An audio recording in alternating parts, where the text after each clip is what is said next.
Assalamualaikum warahmatullahi wabarakatuh. Kami dari kelompok 6 akan menjelaskan materi terkait inflasi dan deflasi. Dengan anggota kelompok, yang pertama Khairiatul Maghfirah NPM 038 dan yang kedua Aisyah Nabila Risma NPM 078. Definisi inflasi. Inflasi adalah suatu proses meningkatnya harga barang yang sifatnya umum dan terus-menerus dalam jangka waktu lama atau keadaan yang menyatakan nilai uang menurun. Jenis-jenis inflasi. Yang pertama, berdasarkan tingkat kualitas parah atau tidaknya. Ada beberapa jenis inflasi yang berdasarkan tingkat kualitas parah atau tidaknya. 1. Inflasi ringan. Inflasi ini tidak mengganggu perekonomian dikarenakan inflasi ini hanya di bawah 10% per tahunnya. Contohnya, di negara Singapura pada tahun 2019 dengan inflasi 0,6% karena didorong oleh penurunan harga transportasi dan komunikasi.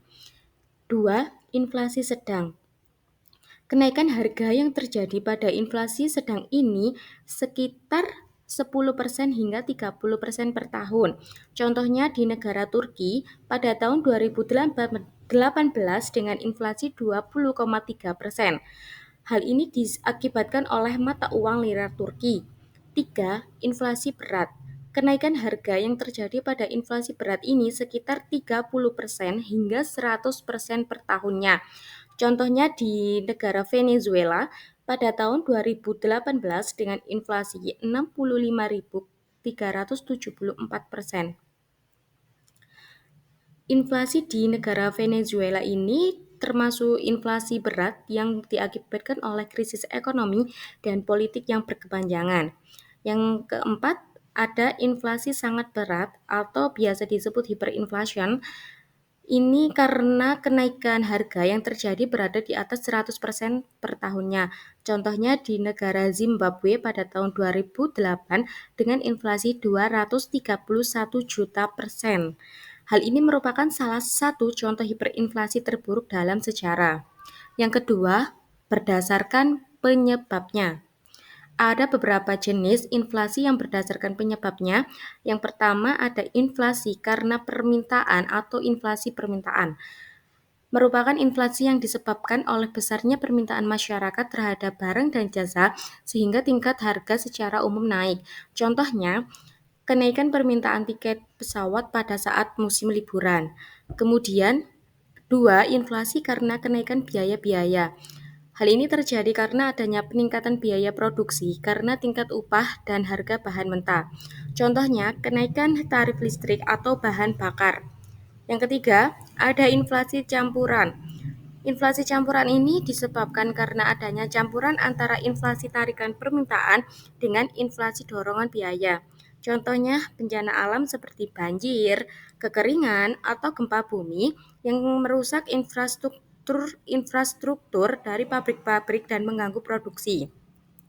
Yang terakhir ada jenis inflasi berdasarkan asalnya. Ada dua macam. Yang pertama inflasi yang berasal dari dalam negeri. Itu yang disebabkan oleh meningkatnya permintaan masyarakat di pasar, pencetakan uang baru untuk membiayai defisit anggaran, belanja, dan peningkatan biaya produksi barang dalam negeri. Contohnya, gagal panen akibat kekeringan yang menyebabkan kelangkaan pasokan bahan pangan dan mendorong kenaikan harga-harga di dalam negeri. Yang kedua, itu inflasi yang berasal dari luar negeri, yang mempunyai dampak antara lainnya itu indeks biaya hidup secara langsung mengalami peningkatan dikarenakan menggunakan barang impor. Contohnya, kenaikan harga gandum dan jagung di pasar global yang menyebabkan kenaikan harga roti dan makanan olahan di banyak negara. Penyebab inflasi. Yang pertama, meningkatnya permintaan. Inflasi yang terjadi disebabkan karena peningkatan permintaan untuk jenis barang atau jasa tertentu. Yang kedua, meningkatnya biaya produksi. Inflasi yang terjadi karena meningkatnya biaya produksi ini disebabkan oleh kenaikan harga bahan-bahan baku. Misalnya harga bahan bakar naik dan upah buruh naik. Yang ketiga, tingginya peredaran uang. Inflasi yang terjadi karena uang yang beredar di masyarakat itu lebih banyak dibanding yang dibutuhkan. Yang keempat, tekanan pemerintah. Inflasi ini terjadi karena permintaan yang tinggi terhadap satu jenis barang dan jasa, sedangkan ketersediaannya itu relatif tetap. Yang kelima, dorongan biaya. Inflasi ini disebabkan karena tekanan dari sisi penyedia barang atau jasa yang dapat dipengaruhi oleh depresiasi nilai tukar. Yang keenam, perkiraan. Inflasi ini dipengaruhi oleh perilaku masyarakat dan pelaku ekonomi dapat menggunakan perkiraan angka inflasi dalam keputusan ekonominya. Yang terakhir, kekacauan politik dan ekonomi. Kebijakan ekonomi maupun politik tertentu dapat menimbulkan inflasi di masyarakat. Dampak inflasi. Inflasi memiliki berbagai dampak yang dapat mempengaruhi ekonomi, bisnis, dan kehidupan sehari-hari individu. Yang pertama, ada dampak positif inflasi. Dampak positif yang ditimbulkan oleh inflasi diantaranya: 1. Mendorong konsumsi dan investasi. Inflasi moderat dapat mendorong konsumsi dan investasi. Jadi, ketika harga barang dan jasa diperkirakan akan naik, konsumen mungkin akan lebih terdorong untuk membeli sekarang daripada menunggu. 2. Mengurangi beban utang. Inflasi dapat mengurangi nilai real utang baik bagi pemerintah, perusahaan maupun individu. 3. Mendorong peningkatan upah. Dengan adanya inflasi, perusahaan cenderung menaikkan gaji untuk menyesuaikan dengan peningkatan biaya hidup. 4. Memotivasi investasi dan pertumbuhan ekonomi. Inflasi yang terkelola dengan baik dapat mengindikasikan permintaan yang kuat dalam perekonomian, yang mendorong perusahaan untuk berinvestasi dalam produksi dan ekspansi. 5. Meningkatkan aktivitas ekonomi. Inflasi seringkali disertai dengan peningkatan produksi dan aktivitas ekonomi. Kemudian yang kedua, ada dampak negatif dari inflasi. Dampak negatif yang ditimbulkan oleh inflasi diantaranya: 1. Turunnya daya beli. Ketika terjadi inflasi, maka ketertarikan masyarakat untuk membeli barang itu menurun karena harga barang dan jasa itu meningkat. 2. Kenaikan biaya hidup. Inflasi dapat menyebabkan peningkatan biaya hidup, terutama kebutuhan pokok seperti pangan, perumahan, dan transportasi. 3. Ketidakpastian ekonomi. Tingkat inflasi yang fluktuatif menyebabkan ketidakpastian perekonomian. 4. Kenaikan bunga. Untuk dapat mengendalikan inflasi, bank sentral sering menaikkan bunga. Bunga yang tinggi ini dapat menyebabkan turunnya pinjaman dan investasi, yang pada akhirnya memperlambat pertumbuhan ekonomi. Yang terakhir, harga barang kebutuhan pokok meningkat secara tidak langsung sehingga menurunkan permintaan global, resesi, dan ketidakpastian perekonomian. Cara mengatasi inflasi. Ada 3 cara untuk mengatasi inflasi suatu negara atau daerah. Di antaranya, yang pertama, menerapkan kebijakan moneter. Ada 5 cara mengendalikan atau mengatasi inflasi menggunakan kebijakan moneter. 1. Politik diskonto. 2. Politik pasar terbuka. 3. Menaikkan kas rasio. 4. Kebijakan pengaturan kredit atau pembiayaan. Yang kedua, menerapkan kebijakan fiskal. Ada 3 cara untuk mengatasi inflasi menggunakan kebijakan fiskal. 1. Menaikkan tarif pajak. 2. Mengatur penerimaan dan pengeluaran pemerintah. 3. Mengadakan pinjaman pemerintah. Yang ketiga, kebijakan sektor real. Ada 3 cara mengatasi inflasi menggunakan kebijakan sektor real. 1. Peningkatan produksi. 2. Kebijakan upah. 3. Pengendalian harga dan distribusi produksi. Perhitungan peningkatan laju inflasi. Laju inflasi dapat dihitung dengan menggunakan indeks harga konsumen atau IHK periode sekarang dengan sebelumnya. Dengan IHK ini, maka kita dapat mengukur rata-rata harga dari barang atau jasa yang dibeli konsumen. Rumus untuk menghitung laju inflasi ini adalah laju inflasi sama dengan IHK sekarang dikurangi IHK sebelumnya dibagi IHK sekarang dan dikalikan dengan 100%. Selain itu, ada juga rumus menghitung rata-rata kenaikan laju inflasi per tahunnya, yaitu Rata-rata kenaikan inflasi per tahun sama dengan laju inflasi dibagi selisih periode. Contoh perhitungan peningkatan laju inflasi. Pada tahun 2015, harga BBM Pertalite per liternya adalah sebesar Rp7.650. Pada tahun 2023, terjadi kenaikan harga di pasaran, sehingga BBM Pertalite dijual senilai Rp10.000. Berdasarkan data harga tersebut, bagaimana cara menghitung laju inflasi dari harga BBM Pertalite yang mengalami kenaikan dalam kurun waktu 8 tahun? Untuk menghitung laju inflasi, kita dapat menggunakan rumus yang telah dijelaskan di slide sebelumnya, yaitu IHK sekarang dikurangi IHK sebelumnya dibagi IHK sekarang dikali 100%. Kemudian IHK sekarang sama Rp10.000 dikurangi IHK sebelumnya yaitu Rp7.650 dibagi IHK sekarang Rp10.000 dikalikan dengan 100%. Hasilnya, laju inflasi sama dengan 10.000 dikurangi 7.650 sama dengan 2.350 dibagi 10.000 dikali dengan 100%. Hasilnya 0,235 dikali 100%, sehingga menghasilkan laju inflasi 23,5%. Kemudian untuk rata-rata kenaikan inflasi per tahunnya, yaitu laju inflasi dibagi selisih periode. Rata-rata kenaikan inflasi per tahun yaitu 23,5% dibagi 8 dengan hasil 2,9%. Jadi, berdasarkan contoh perhitungan inflasi di atas, laju inflasi BBM Pertalite dari tahun 2015 sampai ke 2023 adalah sebesar 23,5%. Kemudian, untuk rata-rata kenaikan inflasi per tahunnya adalah sebesar 2,9%. Selanjutnya saya akan menjelaskan mengenai definisi deflasi. Deflasi adalah suatu keadaan di mana terjadinya penurunan harga yang ada di dalam suatu daerah atau negara. Menurut Kamus Besar Bahasa Indonesia atau KBBI, deflasi merupakan penambahan nilai mata uang antara lain dengan pengurangan jumlah uang kertas yang beredar dengan tujuan mengembalikan daya beli yang nilainya turun. Deflasi terjadi karena kekurangannya jumlah uang beredar yang menyebabkan daya beli masyarakat menjadi turun.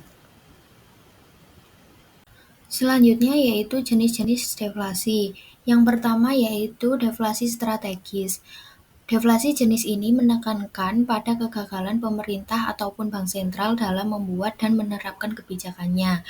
Pemerintah tidak berhasil dalam menekan angka konsumsi masyarakat melalui kebijakan tertentu.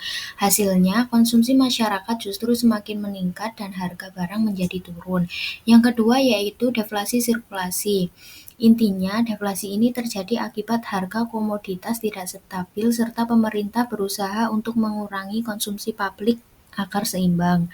Namun, kebijakan ini gagal justru akan semakin memicu kenaikan tingkat konsumsi publik.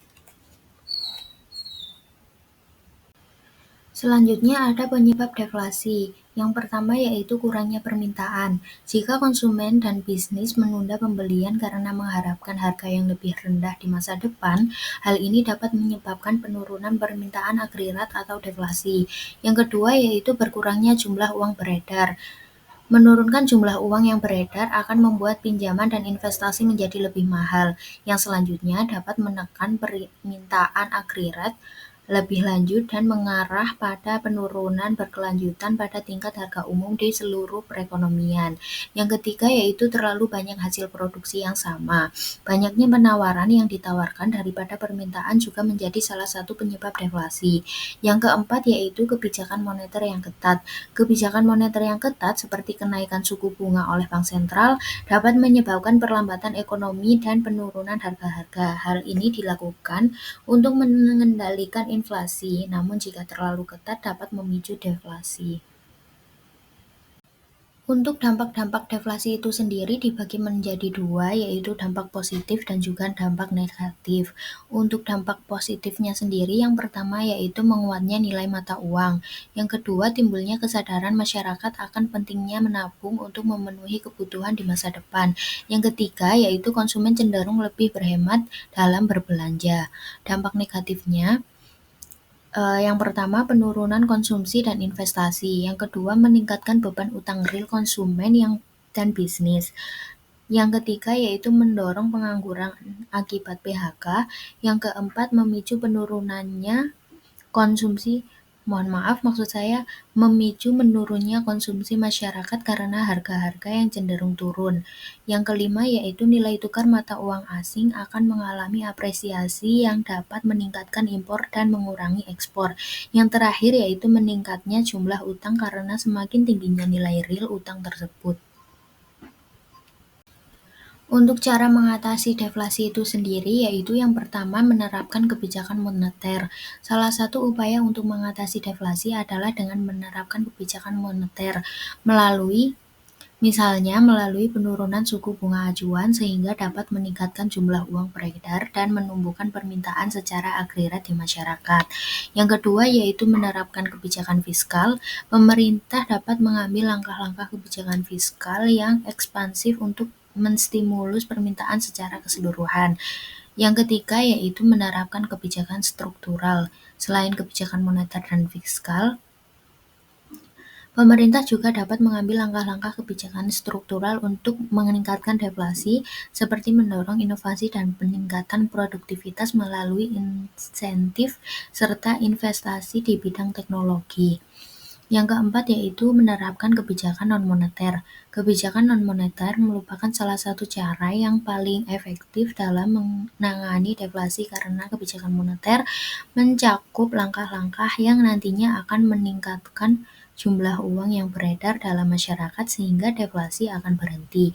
Yang kelima yaitu menurunkan tingkat suku bunga.